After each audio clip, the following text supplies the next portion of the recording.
Hello and welcome to Novel Nourishment, and today I am making a nice creamy camembert with some little slices of baguette, and I'll show you how to make this recipe right now. So I used about half a garlic. You can use a whole one or you can use a quarter, depends on how garlicky you like it. And all we're going to do is chop that up into little pieces.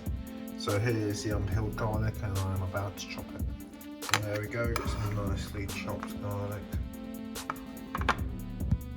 Now it's time we focus on the camembert, and I bought a Taste the Difference camembert made with unpasteurised milk, so it means the milk hasn't, the milk which was used for the cheese hasn't been heated up.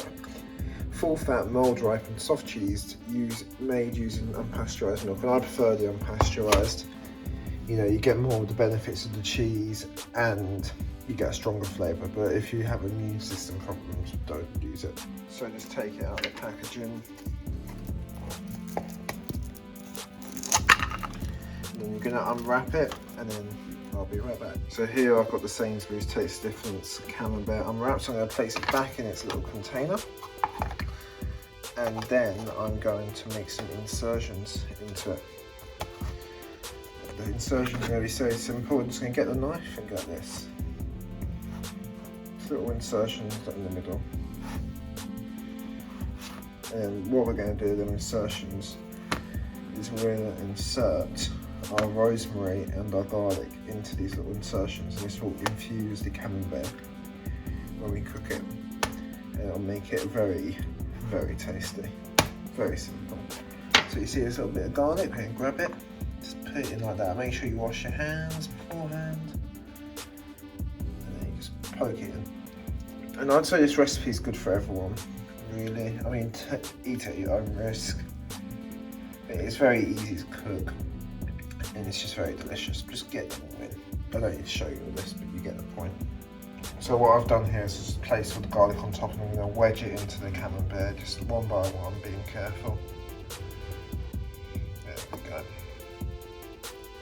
Very simple, very nice, but your hands will smell like garlic after. There we go, push it away, and you just want to get it right in, because the more it's in, the more it's going to infuse the camembert and make it nicer. Just wedge it right in. Try and aim for the incisions, but you don't have to be perfect. Yeah, I'll push the rest of that. Okay, now as you can see, it's pretty much all infused. If there's a bit on top, it's fine, because it will just melt in when it cooks. Now it's time for the rosemary.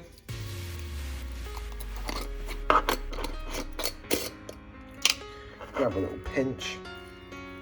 Put it over the top, and then light of the garlic, you know, just a couple pinches, 2 to 3 pinches maximum, otherwise any more and it will begin to taste like medicine, but enough is enough. There you go, poke that in, and it will just nicely sit in there. You don't have to go too ham with it, you don't want to damage the camembert, but you just want to get the rosemary into the kind of in the mix, really.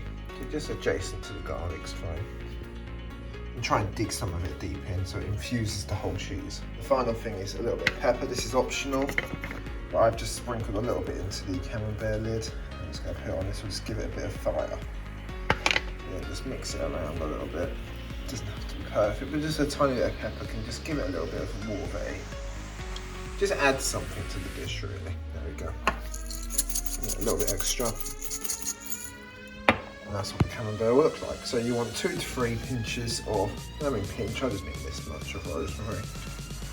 Maybe half a garlic, chop it up, insert it in, and finally, if you want, a little drop of pepper. Now I'll just place the lid back on that, and we'll sort that out in a second. There, you just want to place it right back on. You sit like that. So now it's time to set the oven. So the most you want it to be at is probably around 160. And the reason for this is that if you have it too hot, the camembert will start spewing over the oven. This is what happened the other day, as you can see. A little bit there. But I put it on before the air mode, but it doesn't matter, whatever. You know, just look for this little button, this little symbol on your oven.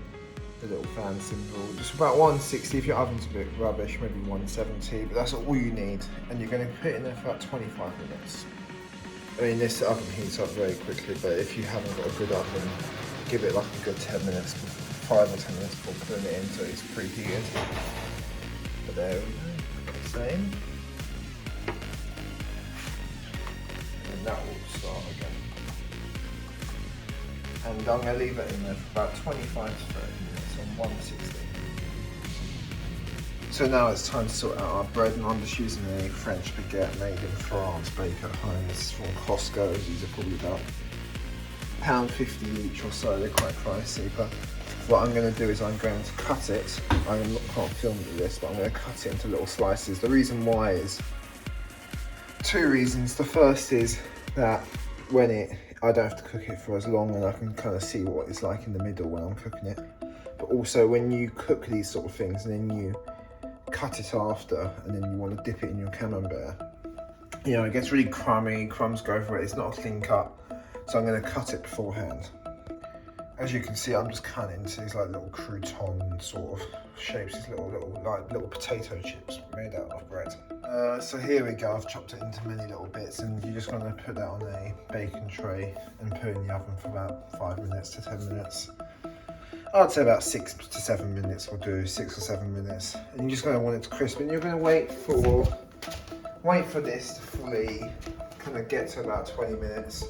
And then once it gets to about 20 minutes of cooking the Camembert, then think about chucking the bread in. And as you can see, I've just made these little kind of crouton-y little things. So when you get the Camembert, dip it in. So I got a baking tray out, and literally all you're going to do is you're going to get the bread, just tip it on. And you want to arrange it in such a way, you don't want it to be all on top of each other, try and arrange it so it's a little bit spread out, if you know what I mean. It doesn't have to be perfect, but you know, just so it's a bit spread out and evenly spread, because that way you'll get a better cook.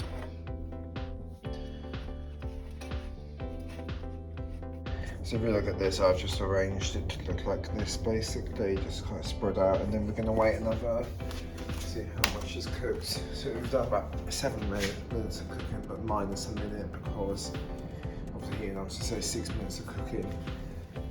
Therefore, when this gets to about 21 to 22 minutes of cook time, so about 20 minutes, 21 minutes of cooking, we'll then stick that in, and then once that's ready, the bread, so will the Camembert, and it'll be time to serve up. So we've come to the 10-minute mark, and we can see that the little lid's starting to lift, and all I'm going to do is open it up quickly, get my knife and just tap it down a little bit, because I don't want that cheese to fall out. And we continue cooking. So now we've reached about the 21-minute mark, and what I'm going to do is I'm going to get this bread, and I believe I'm going to leave it in there until it gets to about 29 minutes. So I'm going to give it 8 minutes and see how it goes. So I'm just going to shove it underneath the Camembert. Does it fit? There it does. Close it up and let it continue to cook until for about another 8 minutes. Now I'm going to check what it looks like. And yeah, so we're approaching the 29-minute mark since we put the oven on, started cooking it, and things are looking good in there. The oven is roasting hot, and I just felt the bread was feeling crispy, so now it's time to turn it off and get things out. So taking the Camembert's head off, look at that. I usually wouldn't do this until I sit down and eat because it drips everywhere. But look at that. And with the bread, I'm just going to leave it to dry for a minute. You know, just kind of move it around, let it air out a little bit, then within about 2 minutes you can serve. So because I am very lazy, I'm just going to serve it on the old chopping board. I'll just give you a little show how to do it. So like, you dip it in like that, and it just spills. It spills everywhere, look at that. And then you eat it. Enjoy.